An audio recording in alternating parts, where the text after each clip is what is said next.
भाजपा नेत्री के Facebook account पर अश्लील कमेंट का मामला थमने का नाम नहीं ले रहा है। नेत्री ने पुलिस अध्यक्ष को प्रार्थना पत्र देकर अपनी जान माल की सुरक्षा की मांग करते हुए दबंगों की गिरफ्तारी की मांग की है।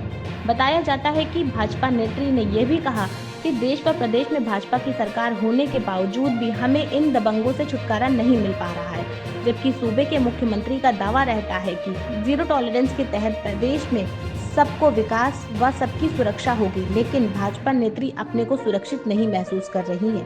बताया जाता है कि 29 अक्टूबर 2025 को गुरुद्वारा व सेवादार पर आपत्तिजनक अश्लील टिप्पणी को पुलिस ने संज्ञान में लेते हुए आरोपियों के खिलाफ मुकदमा दर्ज कर जांच पड़ताल में जुट गई थी, लेकिन आरोपियों द्वारा बीच बीच में धमकी आती रहती है।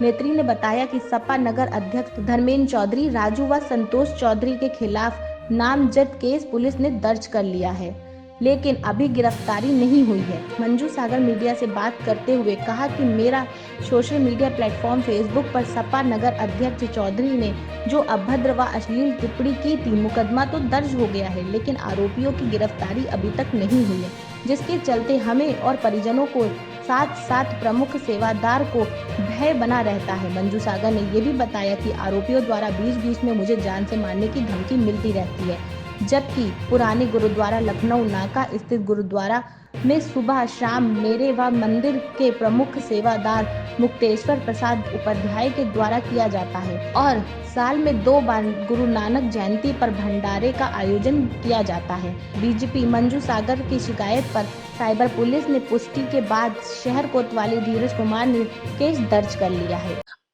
अय्यासी का खेल होता है। इस कमेंट के आने के बाद मंजू देवी आत्मिक रूप से बहुत कुंठित हुई और कुंठित होने के बाद उन्होंने एक तहरीर कोतवाली में देकर कार्रवाई करने के लिए और आरोपियों के खिलाफ विधिक कार्रवाई करने के लिए मांग की। अब मैं मंजू देवी से बात करूंगा कि मंजू देवी बताएं क्या मामला है ये। मंजू देवी नमस्कार, आपका दैनिक भास्कर में स्वागत है। बताएं क्या मामला है।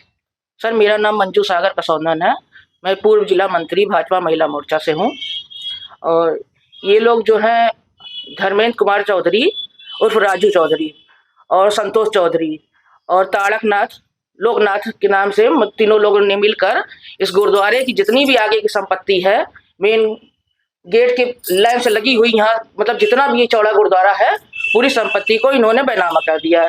कुछ बैनामे इन्होंने अपने पत्नियों के नाम कर दिए, कुछ बैनामे इन्होंने अदर को बेच दिए हैं और उसी कब्जा तो इनका कहीं है नहीं, सिर्फ कागज पे बने हुए हैं, क्योंकि वो खतौनी इनकी यहाँ की है नहीं, इनकी है ये माल गोदाम से अंदर जाके इनकी जमीन रेलवे में चली गई है। और इन्होंने 2010 में जो है वहाँ पे रेलवे की कॉलोनी बननी थी, तो उसी समय इन्होंने अपना मुकदमा भी दायर किया था, लेकिन कहा मुकदमा खारिज हो गया, वहाँ से कागज इनके पास बचा रह गया सर। और अब उस कागज का प्रयोग ये गुरुद्वारे पे कर रहे हैं, बता रहे हैं कि गुरुद्वारा मेरे बाबा दादा का है। इनका कहना, मंजू देवी का कहना है कि जो कागज, जो रिकॉर्ड, जो लोग इस पर जो आरोपी लोग हैं उनके रिकॉर्ड और उनके कागज, उनकी खतौनी वो रेलवे में चली गई है, यहाँ पे उनकी जमीन नहीं है, लेकिन उनको ये लग रहा है कि अब यहाँ की जमीन खाली है और इस पर हम दबंगई से इस जमीन को हड़प सकते हैं, तो फिर उनकी निगाहें इस पर आ गई और आने के बाद फिर उन्होंने क्या किया मैडम? अब वो कब्जा करने की फिराक में थे, तो एक दिन मौका पा के ताला लगाने आ गए गुरुद्वारे के बगल वाला रूम में। तो उसी टाइम हमारे बच्चे थे, हम लोग ने देखा, तुरंत हम लोग ने वीडियो बना लिया।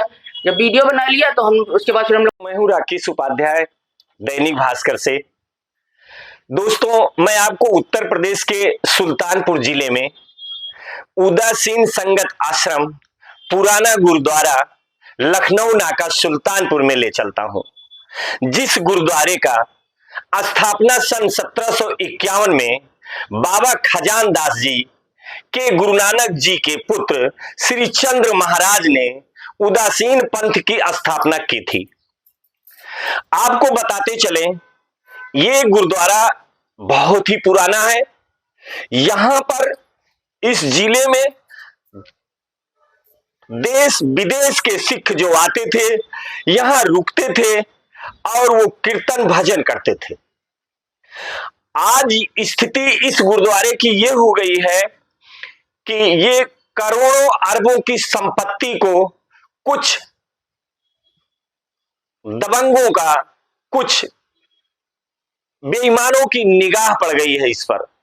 उनकी मंशा है कि मैं इस गुरुद्वारे को कब्जा कर लूं और अपना आधिपत्य जमा लूं, जबकि धर्म किसी वर्ग विशेष का नहीं होता है। सभी धर्म, सभी मजहब सब एक होते हैं। सबको धर्म का सम्मान करना चाहिए, मजहब का सम्मान करना चाहिए। आज मैं उनसे बात करने चल रहा हूं जो सुल्तानपुर जनपद की भारतीय जनता पार्टी की युवा मोर्चा महिला की महामंत्री रह चुकी हैं, मंजू देवी। मंजू देवी मंजू देवी से हम बात करने के पहले आपको बताना चाहूंगा कि मंजू देवी इस गुरुद्वारे का संचालिका हैं और इस गुरुद्वारे में इस समय सेवादार के रूप में मुख्य रूप से पंडित जी हैं। अब मैं इनसे बात करूंगा। अभी इसी गुरुद्वारे के मामले में एक एफआईआर कोतवाली में दर्ज हुआ है। वो मामला क्या है, कैसे है, उसके बारे में मंजू जी से मैं बात करूंगा। आपका दैनिक भास्कर में स्वागत है। और पहले तो आप ये बताएं कि आपका पूरा नाम क्या है? मेरा नाम मंजू सागर कसौंदन, पूर्व जिला मंत्री भाजपा महिला मोर्चा। आप बताएं कि ये मामला क्या है? मामला ये है भैया, जो इन्होंने मतलब ये जो राजू चौधरी हैं धर्मेंद्र, ये सपा के नगर अध्यक्ष हैं। इन लोग की मंशा थी कि मतलब इस गुरुद्वारे को मतलब इन्होंने खतौनी मतलब कहीं की है और इसको यहाँ का दिखा के गुरुद्वारे का इसको इन्होंने बैनामा कर दिया, कुछ अपनी पत्नियों के नाम और 2 बैनामे अदर को बेच दिए ये लोग ने। और उसी को कब्जा करने की फिराक में ये लोग यहाँ पे ताला बंद कर लिए थे। अभी कुछ दिन पहले की बात है, 2-3 महीने पहले की। तो वही ताला बंद करते हुए मतलब वीडियो भी इनका बन गया था और प्लस जो है हम लोग ने एफआईआर भी करा दिया था। तो उनका मुकदमा भी दर्ज हो गया था कोतवाली में, जिसमें मतलब ये फेसबुक की टिप्पणी के मामले में क्या मामला है? ये फेसबुक पर वही मैंने पोस्ट डाला था भैया, जो इन लोग के ऊपर एफआईआर हुआ था और ये कब्जा करने आए थे ताला लगाते हुए, उनका वीडियो जो मैंने वायरल किया था। तो उसी पे इन्होंने उल्टी सीधी कमेंट करी, मतलब धर्म के नाम पे भी मतलब इसको गुरुद्वारे को अयासी का अड्डा बताया गया। यहाँ पे आने वाला नहीं बहुत दुखी है, इस बात से बहुत पीड़ित हैं कि मतलब धर्म को भी ये लोग ने नहीं छोड़ा। देखिए, मैडम का ये कहना है कि इस गुरुद्वारे को अय्यासी का अड्डा बताया गया मेरे फेसबुक के अकाउंट पर, जिससे हम लोग बहुत क्षुब्ध हैं और इसके अनुयायी भी क्षुब्ध हैं। इसी मामले को लेकर के हम लोग कोतवाली में 29 अक्टूबर को हमने प्रार्थना पत्र दिया और उस पर एफआईआर भी दर्ज हुआ। उस एफआईआर में जिन लोगों ने कमेंट किया था, अभद्र टिप्पणी की थी, उनकी अभी तक गिरफ्तारी नहीं हुई है, इनका ये कहना है। आप क्या चाहती हैं? हम चाहते हैं कि इनकी गिरफ्तारी हो, क्योंकि इन्होंने मुझ पर भी टिप्पणी की, मेरे परिवार में मेरे ससुर तक भी टिप्पणी की, प्लस गुरुद्वारे पे भी टिप्पणी की। मतलब हम जितने अनुयायी आते हैं यहाँ पूजा दर्शन करने, वो सब इस बात को लेकर दुखी हैं। वो चाहते हैं। आपके सेवादार का क्या नाम है? मुक्तेश्वर नाथ रहते हैं? ये गुरुद्वारे की सेवा करते हैं, यहीं रहते हैं। इस समय कहाँ पे हैं? हाँ, ये मेरे बगल में बैठे हुए हैं। हाँ, दिखाएं। देखिए, ये इधर मुख्य जो है सेवादार बैठे हैं इस गुरुद्वारे के। मैं इनसे भी जानना चाहूंगा कि ये फेसबुक के अकाउंट पे जो अभद्र टिप्पणी की गई है, जिसके मामले में कोतवाली में मुकदमा दर्ज है, ये मामला क्या है? संक्षेप में हमें बताने का कष्ट करें। क्या नाम आपका? मेरा नाम मुक्तेश्वर नाथ उपाध्याय है। तो क्या मामला है? मामला ये था कि इसमें ये भूमाफिया हैं यहाँ के लोकल, इनका प्रॉपर्टी डीलिंग का काम ही है, अराजक फैलाना और गरीब मजलूमों का प्रॉपर्टी हड़पना, ये इनके व्यवसाय हैं। तो ये अपना किसी महात्माओं का संरक्षण पा गए, यहाँ के उदासीन संप्रदाय के, तो ये बाघ बन गए। तो इन्होंने जमीन को एक मतलब वो फर्जी खतौनी वाले स्वयं हैं, और फर्जी 1597/6 वाले आकर के 1597 में हमारा गुरुद्वारा जिसमें स्थापित है, इसको इन्होंने बैनामा करा दिया। सारी रोड की जमीनें कॉमर्शियल हैं, जो कि यद्यप नहीं हुई, कॉमर्शियल का 5000 में होना ही नहीं चाहिए, ऐसा प्राविधान नहीं है, लेकिन कानून का दुरुपयोग किया, क्योंकि कॉमर्शियल प्रॉपर्टी कभी भी उस स्टाम्प पे होती है। देखिए मुक्तेश्वर जी ये बोल रहे हैं, यहाँ के जो मुख्य सेवादार हैं, इनका ये कहना है कि कमर्शियल का तो बैनामा जो है वो 5000 में होता ही नहीं है, और इन लोगों ने जो भी यहाँ के लोग, दबंग लोग या जो भी इस जमीन को हथियाना चाह रहे हैं, उनकी निगाहें इस महत्वपूर्ण बेशकीमती वो गुरुद्वारा का महत्व नहीं दे रहे हैं, वो जमीन का महत्व दे करके और जमीन को हथियाना चाह रहे हैं। तो कहने का मतलब ये है, और ये जमीन लगभग करोड़ों अरबों की जमीन है, लगभग 7 बिस्सा जरीबी में ये सिटी में बसी ये जमीन स्थापित है। हालांकि आप थोड़ा सा कैमरा घुमाए, देखिए कितना सुंदर ढंग से ये जो है बनाया गया है ये, और ये इनका जो है गुरुद्वारे का यहाँ ये बैठका है। थोड़ा सा इधर भी देखें, ये पुराना गुरुद्वारा, थोड़ा सा ये देखेंगे कि आप ये पुराना गुरुद्वारा है। पुराना गुरुद्वारा जो है यही है, यहाँ पे जो है क्या कहते हैं, लोग भजन कीर्तन करने के साथ साथ यहाँ विश्राम भी करते हैं, और ये जो है क्या कहते हैं, ये दिख भी रहा है कि बहुत पुराना गुरुद्वारा है। तो निश्चित रूप से ये जाना जा सकता है कि ये पुराने गुरुद्वारे को जो है, इसको जो है लोग क्यों हड़पना चाहते हैं, उनका कारण क्या है। अब देखिए, इससे आप स्पष्ट कर सकते हैं, ये आप जो है पूरी तरह से स्पष्ट कर सकते हैं। देखिए कि ये पुराना गुरुद्वारा है, और कितनी साज सज्जा से इसकी जो है पूजा अर्चना सुबह शाम पंडित जी के द्वारा, जो मुख्य सेवादार है यहाँ के, मुक्तेश्वर प्रसाद उपाध्याय जी के द्वारा ये पूजा अर्चना यहाँ होती है, सजा रखा है।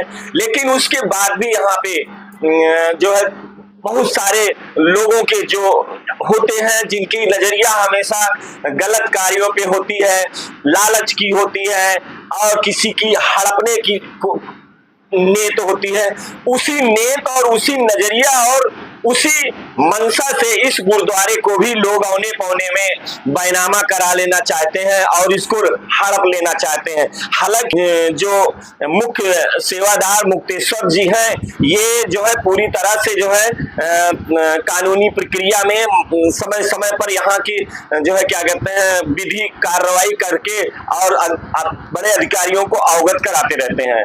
तो निश्चित रूप से वही है जो बड़े अधिकारियों को जब ये अवगत कराते रहते हैं तो अधिकारी लोग अपनी जांच करके और ये इसको जो है उन्होंने सुरक्षित कर रखा है। लेकिन यह बात सोचने की है, जानने की है, आने वाले समय में इस गुरुद्वारे पर गंदे लोगों की निगाहें पूरी तरह पड़ चुकी है। अगर समय रहते शासन प्रशासन इसको मुक्त नहीं कराया गया दबंगों द्वारा, तो निश्चित रूप से ये माना जाएगा कि गुरुद्वारे पे वो लोग अतिक्रमण कर सकते हैं। गुरुद्वारा किसी एक व्यक्ति का नहीं होता है। हिंदू, मुस्लिम, सिख, ईसाई, ये 4 धर्म के लोग जो जितने मजहब हैं, गुरुद्वारे हैं सिखों के हैं, और क्या कहते हैं मंदिर है हिंदुओं के लिए है, अब और क्या कहते हैं वो मुस्लिम है उनके लिए जो है वो ये कह लीजिए आपकी मुस्लिमों के लिए जो है वो मस्जिद है, और किसी ईसाइयों के लिए ईसा मसीह है, तो चर्च है। तो ये सारी चीजें जो है ये सबके लिए बटे हैं, सारे वर्गों के लिए बटे हैं। तो ऐसी स्थिति में भी यहाँ पे गुरुद्वारे का इतना सज्जा से और सुबह शाम पूजा अर्चना कीर्तन हो रही हो, इतना अच्छा सुंदर सजाया गया है सुल्तानपुर जिले में। मैं इसको मुझे स्वयं देखने में बड़ा सुंदर दिख रहा है, और इनको मैं धन्यवाद दूंगा यहाँ के पंडित जी को कि ये जो है यहाँ पे बढ़िया सजा करके पूजा अर्चना कर रहे हैं गुरु महाराज जी का, ये इसके लिए ये धन्यवाद के पात्र है। आप कुछ और बताना चाहेंगे इसके बारे में?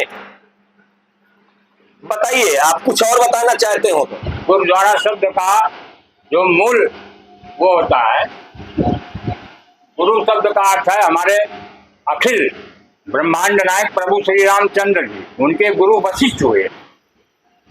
सबके गुरु है, गुरुर ब्रह्मा गुरुर विष्णु गुरुर्देवो महेश्वरा गुरु साक्षात परब्रह्म तस्मै गुरुवे नमः। तो गुरु देखिए, इन्होंने जो भी श्लोक का वर्णन किया है, निश्चित रूप से आप ये मान सकते हैं कि इनके अंदर ज्ञान और इन्होंने अध्ययन कर रखा है, और उसी ज्ञान और अध्ययन के साथ साथ इनकी पूजा में इनकी मनसा है। और यहाँ के जो किराएदार हैं या जो इनकी संचालिका हैं यहाँ की, वो मंजू जी हैं। मंजू जी का भी पूरा इस गुरुद्वारे में पूरी तरह से लगन रहती है कि गुरुद्वारा का साज सज्जा बना रहे, और यहाँ पे लोग जो है आए तो सुबह शाम कीर्तन हो और प्रसाद वितरण हो। भंडारे का भी आयोजन यहाँ होता है। अभी बताया गया पंडित जी के द्वारा कि यहाँ पे 3 तारीख को एक भंडारे का भी आयोजन है, जिसमें सैकड़ों लोग गुरु नानक जयंती के पावन पर्व पर, जिसमें सैकड़ों लोग आकर के इसमें प्रसाद ग्रहण करेंगे। दैनिक भास्कर से राकेश उपाध्याय, सहयोगी सर्वेश श्रीवास्तव के साथ, नमस्कार। राजनीति हो या क्रिकेट, देश विदेश की ब्रेकिंग हो या आपके मोहल्ले की बड़ी खबर, सब मिलेगा एक ही ऐप में, सबसे तेज और भरोसेमंद। अभी डाउनलोड करें दैनिक भास्कर डिजिटल।